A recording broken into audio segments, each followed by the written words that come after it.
Kim Chu, umami na ba na may jowa na? Usap-usapan na naman si Kim Chu sa social media matapos siyang tanungin tungkol sa estado ng kanyang puso. Sa unang pagkakataon, matapos ang breakup nila ni Sian Lim noong 2023, marami ang nagtanong kung may bagong pag-ibig na ba ang aktres. Sa mga panayam, naging bukas si Kim tungkol sa kanyang nararamdaman. Inamin niyang masaya siya sa ngayon, pero hindi direktang sinabi kung may bago na siyang kasintahan. Masaya ako ngayon, and I'm just enjoying every moment, ani Kim sa isang press interview. Dagdag pa niya, open naman ako kung may darating, why not?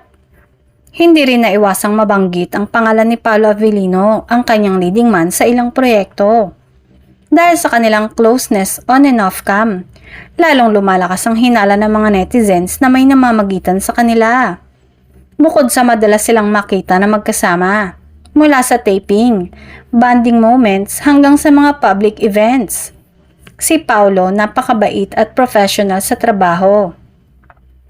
Sa kabila nito, maraming tagahanga ang umaasa na unti-unti nang nakakahanap muli ng pag-ibig ang actress host. Para sa kanila, deserve ni Kim Chu ang maging masaya at mahalin muli.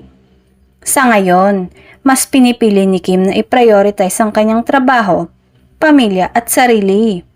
Pero bukas pa rin daw siya kung sakaling dumating muli ang pag-ibig sa tamang panahon.